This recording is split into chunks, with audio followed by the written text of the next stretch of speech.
revealing the news that the king has been diagnosed with a form of cancer. In this statement, during the king's recent hospital procedure for benign prostate enlargement, a separate issue of concern was noted. Subsequent diagnostic tests have identified a form of cancer. The date is February 5th, 2024. Buckingham Palace releases a statement that stops the entire world cold. King Charles III, the reigning monarch of the United Kingdom, head of the Commonwealth, the man who waited his entire life for the throne, has cancer. But here's what the palace didn't say. What kind? Not the stage, not the prognosis, not which organ, not how far it had spread, nothing. Just cancer. And in the months and years that followed, something strange happened. The palace went almost completely silent. Brief, carefully worded statements, controlled appearances, managed smiles on carefully chosen balconies. The king was being shielded, not just from the public, but seemingly from the truth itself. For over 2 years, the most powerful royal institution on the planet kept one of the biggest medical secrets in modern history. And the world was left asking, what does King Charles really have? How bad is it? And why is the palace so determined that we never find out? Well, stay with me, because in the last few weeks, something extraordinary has happened. Royal insiders, medical correspondents, and people inside the palace circle have started talking. And what they're revealing is more dramatic, more complex, and frankly more astonishing than anything the palace ever wanted you to know. This is the story they tried to bury. And today, we're pulling it into the light. The day everything changed. To understand where we are right now in May 2026, you need to go back to the beginning. Because this story doesn't start in February 2024. It actually starts much earlier. King Charles III had been on the throne for just over a year when the first alarm bells rang. In January 2024, Buckingham Palace announced that the king would be undergoing a corrective procedure for an enlarged prostate, a common condition in men of his age. They were very quick to reassure the public. It was benign, routine, nothing to worry about. Except, the palace lied by omission, because while surgeons were treating that enlarged prostate, they found something else. Something that wasn't on the original agenda. Something that made every doctor in that room go very, very quiet. Just weeks later, in February 2024, the palace issued a second statement. They confirmed that during the king's prostate treatment, a separate issue of concern was noted. King Charles had been diagnosed with cancer. The type? Undisclosed. The stage? Unknown. The prognosis? Not shared. Now, stop and think about that for a second. We are talking about the head of state of the United Kingdom, a man whose health directly impacts succession to the throne, the stability of the monarchy, constitutional arrangements across 15 countries, and the emotional well-being of millions of people worldwide. And the best Buckingham Palace could offer was, a separate issue of concern was noted. That phrase, a separate issue of concern, is bureaucratic language designed to say as little as possible while technically saying something. And it sent a chill through royal watchers, medical experts, and constitutional scholars alike. Because let's be honest, if this were nothing, they would have told us. The palace doesn't volunteer the word cancer casually. They only say the word when not saying it becomes more dangerous than saying it. So from day one, we knew this was serious. The question was, how serious? The wall of silence. After that initial February 2024 bombshell, Buckingham Palace constructed what can only be described as a wall of silence around the king's health. The strategy was deliberate, coordinated, and in many ways, brilliant. While they confirmed the diagnosis, they released no details about the cancer type. Prostate cancer was quickly ruled out. Yes, the very organ they had been treating. Palace officials made it clear this was a separate and different cancer entirely. But beyond that, nothing. Think about what that silence communicates to the world. If a cancer is caught early, is low-grade, and poses minimal risk, you say so. You calm nerves. You reassure the public. The fact that the palace has never publicly named the cancer type, not once in over 2 years, tells its own story. Royal correspondents immediately began speculating. Could it be lymphoma, bladder cancer, a blood cancer? The location of the initial discovery, during a urological procedure, pointed toward the pelvic region or surrounding organs, but the palace gave nothing away. Meanwhile, the king himself stepped back from public duties. Royal engagements were cancelled or delegated. Prince William's schedule expanded noticeably, and royal watchers raised their eyebrows. Because in monarchical protocol, when the heir apparent suddenly starts doing the work of the reigning monarch, that is not a coincidence. Here's what I want you to ask yourself. Why would an institution as media-savvy and controlled as Buckingham Palace refuse to name the cancer? Because naming it would tell us too much. Naming it would unlock a cascade of very specific medical questions, survival rates, standard treatment protocols, typical timelines, that the palace has no intention of answering. The anonymity of the diagnosis is not modesty. It is a firewall. And behind that firewall, the real story was unfolding. The insider breaks ranks. For most of 2024 and into 2025, the palace managed the narrative successfully. There were occasional guarded updates. The king was responding well, he was in good spirits, he was deeply grateful to his medical team. Formulaic, controlled, saying everything and nothing at the same time. But here's where the story explodes. In October 2025, something shifted. Reports began circulating that the king was seriously unwell. Sources reportedly close to Buckingham Palace were quietly briefing that Prince William was being prepared to assume royal responsibilities. Official royal calendars began reflecting fewer appearances for Charles. The whisper network inside the monarchy was growing louder. And then came December 2025. King Charles appeared in a pre-recorded message for Channel 4's Stand Up to Cancer broadcast. And for the first time in almost 2 years, he actually spoke about his condition with real candor. He called his initial diagnosis overwhelming. He referenced the importance of early detection. And then he said something that the entire world latched onto immediately. Today, I am able to share with you the good news that thanks to early diagnosis, effective intervention, and adherence to doctors' orders, my own schedule of cancer treatment can be reduced in the new year. Reduced. Not eliminated. Not cured. Not in remission. Reduced. The palace then clarified that the king was moving into what they called a precautionary phase of treatment, but stressed that he had not yet been considered officially in remission. That statement, carefully parsed, reveals everything. He is better than he was, but he is not well. He is being managed, not cured. Now here's where it gets truly extraordinary. Fast forward to April 30th, 2026. King Charles and Queen Camilla have just completed a high-profile, jam-packed 4-day state visit to the United States. Meetings with President Trump, a trip to New York, state dinners, public appearances. The king appeared, by all accounts, energized, sharp, engaged. Nothing like the frail, diminished figure many had feared. On the final day of that U.S. visit, royal editor and founder of The Royalist, Tom Sykes, appeared on the Daily Beast podcast, and what he said sent shockwaves through the royal press corps. According to Sykes, a man with deep and credible connections inside palace circles, King Charles had been receiving what he described as an incredibly novel and very, very expensive combination of immunotherapy and RNA drugs. Absolutely cutting-edge experimental stuff. Read that again. Experimental. RNA-based. A combination nobody outside the king's private medical circle was supposed to know about. Sykes went further. He said the doctors treating the king were incredibly impressed at how the treatment has worked, and that within the palace, among the king's family, and within his inner circle, there was now a great deal of optimism that the king can carry on for many, many years hence. This was not a vague reassurance.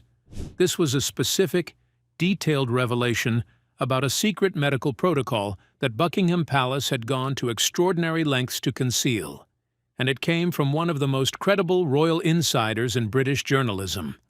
The palace? They did not confirm the details. They offered no comment. But, and this is crucial, they did not deny it either. The RNA treatment. What is it and why does it matter? Now I know what you're thinking.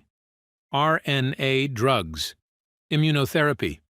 What does any of that actually mean? Why does it matter? And why is this significant enough to cause quiet panic inside palace walls? Let me break this down for you, because understanding the treatment is understanding the secret. For most of modern medical history, cancer treatment meant one of three things: surgery, chemotherapy, or radiation. Brutal, body-wide approaches that attacked cancer by essentially attacking everything, the tumor and the patient alike. But in the last decade, a revolution has been quietly building in oncology. Immunotherapy, using the body's own immune system to identify and destroy cancer cells, has transformed outcomes for certain cancers in ways that were previously unimaginable. Cancers that were essentially a death sentence 20 years ago are now being managed long-term, and in some cases, eliminated entirely. And then there's the RNA-based cancer vaccine. This is the genuinely cutting edge. You may remember the mRNA technology that powered the COVID-19 vaccines, the Pfizer and Moderna shots. Well, that same fundamental technology is now being adapted to fight cancer. Pharmaceutical giants like BioNTech and Moderna are in advanced trials for personalized mRNA cancer vaccines that teach the immune system to recognize specific cancer mutations unique to each patient's tumor. These are not cheap. They are not widely available. They are not, in most cases, publicly accessible. They exist primarily in elite clinical trial settings or through private medical arrangements that most people on Earth could never access. But a reigning king? A patient whose medical care is managed at the highest level with essentially unlimited resources? That patient could access them. And according to Tom Sykes, that is exactly what happened. The implications are enormous. Because if King Charles has been receiving a personalized RNA-based cancer vaccine in combination with immunotherapy, and if it is genuinely working, then he is not merely a cancer patient. He is arguably on the front line of medical history. He is one of the first heads of state to be treated with a technology that most of the world is only just beginning to hear about. And the palace kept all of it secret. Why? Think about it. If it leaked before the results were clear, the public fear would be overwhelming. If the treatment failed, the implications for succession, for stability, for public confidence in the monarchy would be catastrophic. They couldn't afford a failed experiment to become a headline. So they said nothing and hoped that silence was enough. It wasn't. The palace panic. Let's talk about what's actually happening behind those palace walls. Because make no mistake, there has been, and continues to be, a very real state of controlled anxiety inside Buckingham Palace. When the diagnosis first went public in February 2024, the immediate internal conversation centered on one question above all others. How long does he have? That is a brutal question to ask about a king. But it is the question that constitutional advisors, senior courtiers, and members of the government would have been quietly exploring. Because the monarchy does not operate in a vacuum. There are succession protocols to arrange, legal instruments to prepare, public communication strategies to develop. And here is the uncomfortable truth that the palace has never quite acknowledged publicly. When King Charles's diagnosis broke, nobody knew the answer. Not with any certainty. The cancer type was undisclosed. The stage was unclear. The treatment path was being determined. For a period of weeks, perhaps months, even the king's closest advisors did not know whether they were managing a short-term health crisis or preparing for an accelerated transition of power. That is what panic looks like inside a palace. Not screaming in corridors. Not overturned furniture. It looks like emergency meetings with constitutional lawyers. It looks like hastily updated succession briefings. It looks like Prince William's diary being quietly restructured, and the public only saw the polished surface, the carefully worded statements, the reassuring photographs. But beneath the surface, royal watchers noted something very telling throughout 2024 and 2025. There was a significant and visible increase in Prince William's official workload. Engagements that would traditionally fall to the reigning monarch were delegated or assumed by the Prince of Wales. In October 2025, reports confirmed that sources close to the palace were actively discussing the possibility of Prince William assuming royal responsibilities. This is not normal. This does not happen simply because a king has a manageable condition. This happens when there is genuine uncertainty about the future. And then there is the matter of Prince Harry. According to Tom Sykes, King Charles and Prince William have been privately at odds over how to handle the estranged Duke of Sussex. The king, perhaps acutely aware of his own mortality, perhaps softened by illness, has reportedly been privately inclined toward some form of reconciliation with Harry. Prince William, by contrast, is described as far more unyielding. Think about what that tells you. A father who is fighting cancer is reaching toward his estranged son. A son who is preparing for kingship is holding the line. The politics of a family and the politics of a monarchy are colliding in real time, and the health of the king is the beating heart of that collision. The timeline of cover-ups and clues. Let's go through the timeline carefully, because when you lay out everything the palace said and did, a very clear pattern emerges, and that pattern tells you far more than any official statement ever did. January 2024. The palace announces the king will have a prostate procedure. The language is deliberately casual. Routine, common, nothing to worry about. They want the world to exhale. February 2024. The cancer announcement. One statement, minimal detail, no press conference, no medical briefing. The cancer type is not named. The stage is not shared. The palace moves immediately into containment mode. March 2024 to mid-2025. The king reduces public duties dramatically. The palace issues occasional reassurances, responding positively to treatment, remaining in good spirits. Language so nonspecific it reveals nothing. The standard royal playbook. Say enough to prevent a media frenzy, reveal nothing that could feed one. March 2025. A significant moment. King Charles is hospitalized due to serious side effects from his cancer treatment. The palace calls it a minor setback. Let that phrase sit with you. Hospitalization is a minor setback. In any normal reading, hospitalization during cancer treatment is serious. The palace's insistence on calling it minor suggests they were managing an increasingly alarmed public narrative. April to September 2025. Gradual return to public duties. The king begins attending events again. He visits hospitals. He makes appearances. And he's doing something he never really did before. Talking about his experience as a cancer patient, not in a vulnerable way, but in a purposeful way. Advocating. Encouraging others to screen early. Writing personal notes for cancer charity events saying, and I'm quoting here, "As one among those statistics myself, I can vouch for the fact that it can also be an experience that brings into sharp focus the very best of humanity." That line deserves attention. It is the first moment where the king allows the public a real glimpse of his interior experience. And what it says is, I have been through something profound. I have come out the other side. And I want the world to know that this experience, as frightening as it is, reveals something extraordinary about human resilience. October 2025. Reports of William being prepped. Questions about transition. The palace doesn't deny the reports. They simply don't address them directly. December 2025.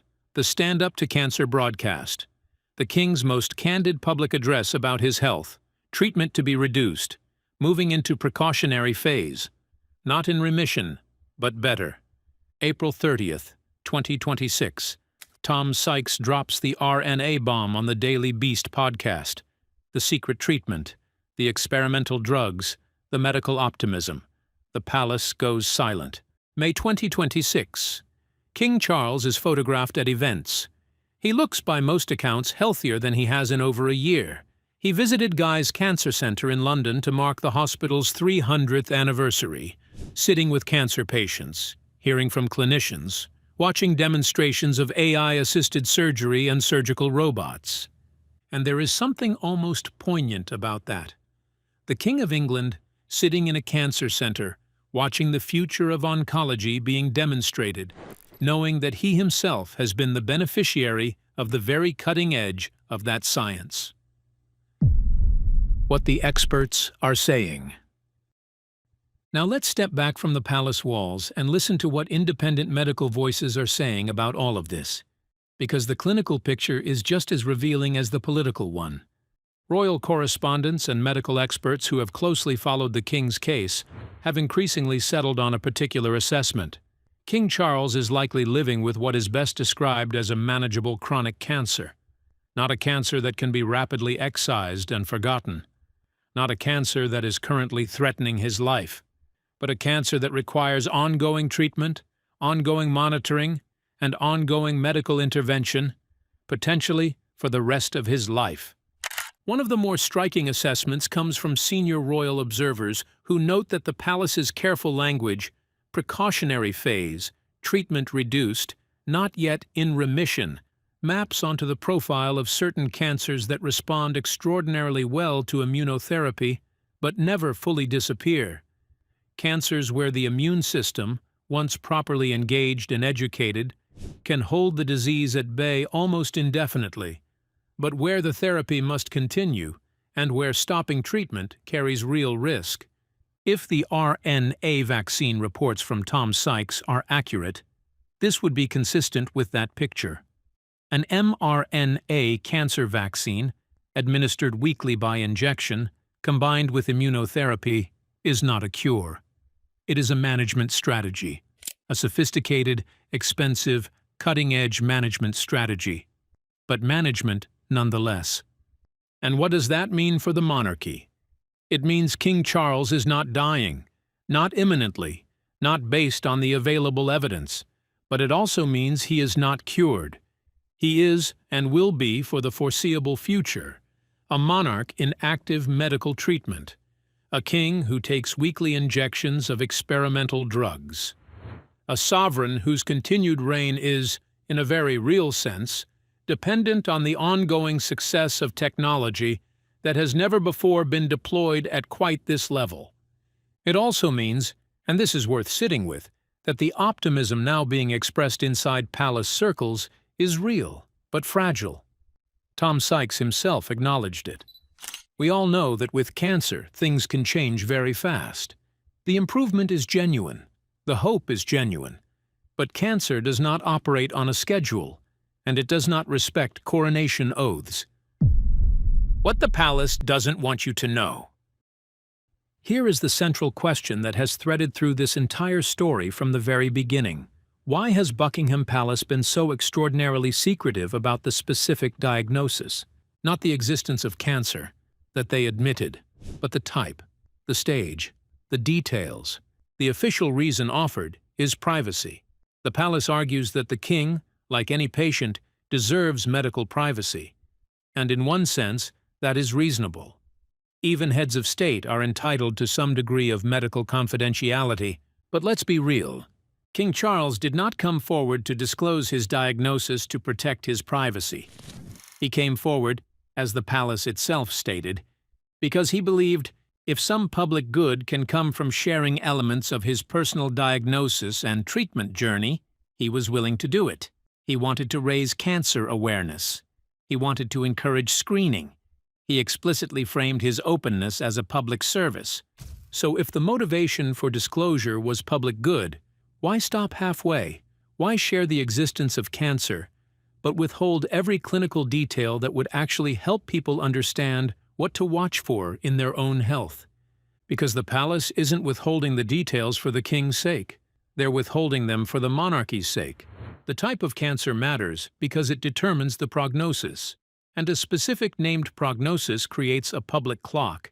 It invites questions about timeline, about capacity, about succession. It turns a health story, into a constitutional story. And a constitutional story is the one thing Buckingham Palace is never willing to have. There is also a deeper layer to this. Several royal observers have noted that the complete secrecy around the cancer type is unusual even by royal standards. The palace could have disclosed a general category, a blood cancer, a glandular cancer, without providing anything that would compromise treatment or privacy. The fact that they chose to say absolutely nothing specific suggests the cancer type itself carries information they find dangerous. What could be so dangerous about a cancer type? Some insiders speculate the cancer may be one associated with environmental or lifestyle factors that could invite public scrutiny of the royal household's habits or history. Others suggest the cancer type may have a statistical prognosis that, if widely known, would trigger immediate questions about succession timelines. Still others believe the true concern is simply this. If the cancer type were named, independent oncologists worldwide would immediately begin offering public commentary on what the king is likely experiencing, and the palace would lose all control of the narrative. Control. That is what this is fundamentally about. The British royal family has survived for centuries by controlling narrative, managing appearances, and never allowing the public to see them sweat. King Charles's cancer has made them sweat, and the lengths they have gone to conceal the details are themselves the most telling evidence that this situation is, and has always been, far more serious than they have ever publicly admitted. The signs hiding in plain sight. Here's something that should make you stop and reconsider everything you thought you knew about the last 2 years.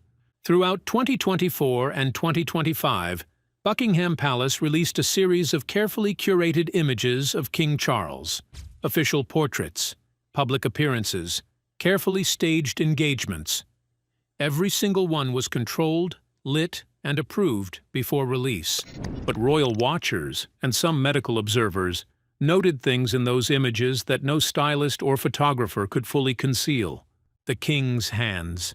Photographed during a public engagement in 2024, his hands showed what appeared to be significant discoloration and bruising consistent with extensive cannulation.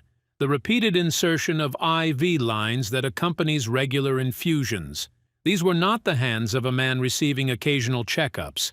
These were the hands of someone receiving frequent, intensive intravenous treatment. His weight, fluctuating noticeably across public appearances, sometimes visibly reduced, sometimes more stable. The kind of variation that doesn't come from a changed diet. It comes from the metabolic toll of serious medical intervention, his energy levels at public events, occasionally visibly fatigued. Occasionally, particularly in later 2025 and into 2026, looking, by contrast, noticeably better. The improvement tracked almost precisely with the timeline of the reported RNA and immunotherapy treatments. And then there are the things that were removed from public view, events the king would never have missed before his diagnosis, and which were quietly cancelled or delegated without explanation.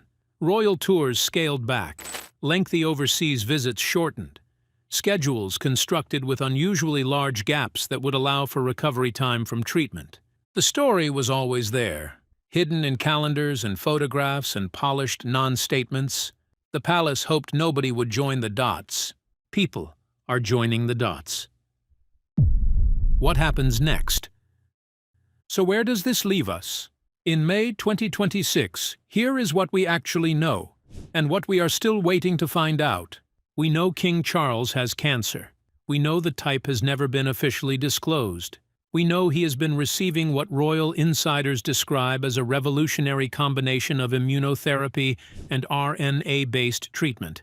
We know his doctors are reportedly incredibly impressed by his response. We know the palace is now in what they call a precautionary phase. We know he is not in remission.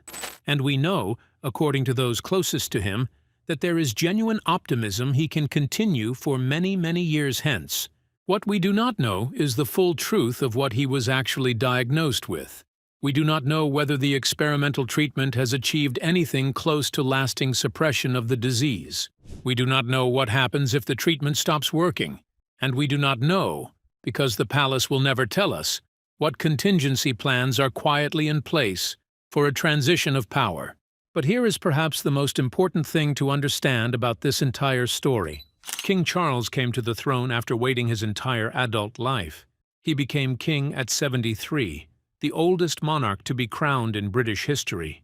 He carried into that role decades of thought, decades of causes he believed in, decades of letters written to ministers, decades of environmentalism and organic farming and advocacy for traditional architecture and the natural world. He had things to do with the throne when he finally got it. And then cancer arrived, 14 months into his reign. The fact that he chose to be public about it, however incomplete and controlled that publicness has been, tells you something about who he is, not the carefully managed institution around him. Him, a man who said, "I hope this gives encouragement to the 50% of us who will be diagnosed with cancer at some point in our lives." 50%, 1 in 2 people.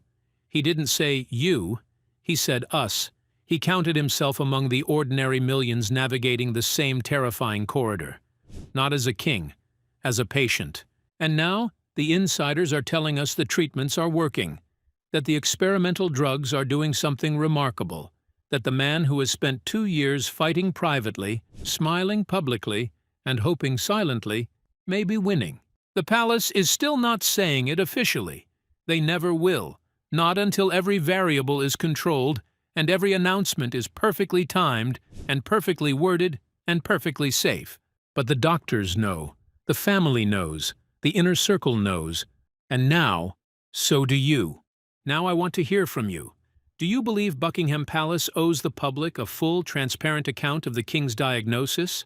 Or do you think a monarch deserves the same medical privacy as any other patient? Drop your thoughts in the comments below. And if this story surprised you, if you had no idea about the experimental RNA treatments, the insider revelations, or the extent of the palace's carefully constructed silence, share this video, because this is not tabloid gossip. This is one of the most significant medical and constitutional stories of our time, and most people still don't know the half of it. Hit the like button, subscribe if you haven't already, and turn on notifications, because as King Charles's story continues to unfold in the weeks and months ahead, we will be here covering every development as it happens. The palace wants this story to stay behind closed doors. We're going to make sure it doesn't.